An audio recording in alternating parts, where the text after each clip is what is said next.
League of Evil X's, I have a new 52 reboot thingy to review here. And as always, my reboots are sponsored by my own comic book, Red Knight. You can order it online, either through my PayPal with my email, or check a money order. Check out the links at the bottom. Now, hey, who wants Static back? Me. One of the neat things about the 52 thing is Static is one of the... Actually, Static is...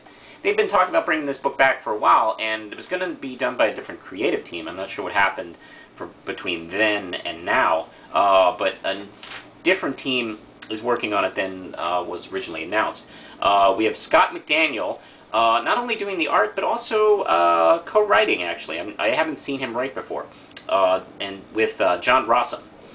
Alright, now things haven't changed too much, actually. By the way, it's called Static Shock instead of the original Static title. I'm not sure why we all made this decision to call Static Static Shock. He's not called Static Shock in the comic. I don't think he was called that in the show. But, oh well. Hey, the show was called Static Shock, so let's call the comic Static Shock. We have to appeal to those new readers. God forbid we do anything for us. The new readers. That's whose asses we're kissing right now. These imaginary people that we think they'll get it because they're obviously stupid. So, anyway, this comic here, our hero, Static, has moved, since we last saw him, to New York City. New York City. And he is working as an intern, actually, for Star Labs. And let's see, his family's moved to Harlem. And, let's see, there's a big to-do. It actually starts out with a nice big action sequence, all drawn very well by Scott McDaniel.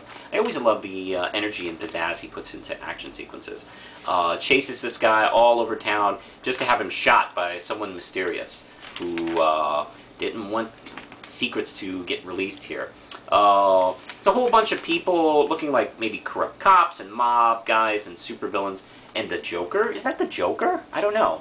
I don't think it's the Joker, because he's not commanding the scene. He's just kind of standing back there.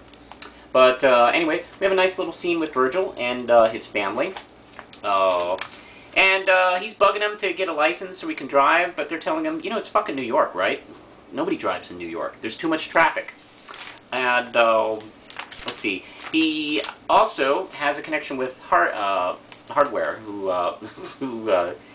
saved his ass the last time he was in trouble. I didn't read anything. I think there was a miniseries in his work with the Teen Titans.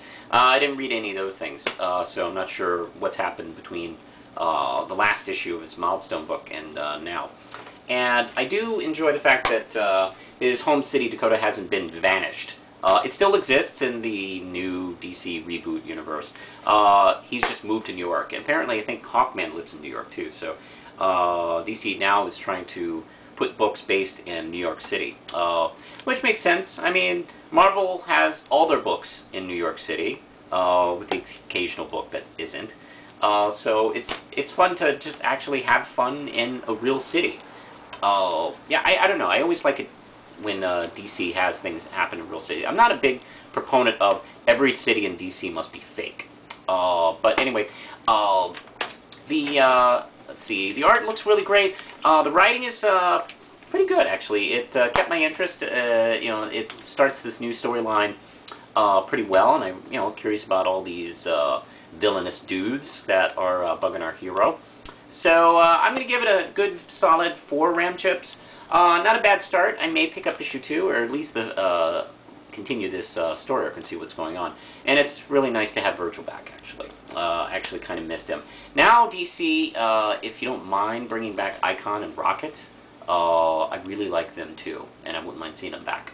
Alright, push the button, Lindsay.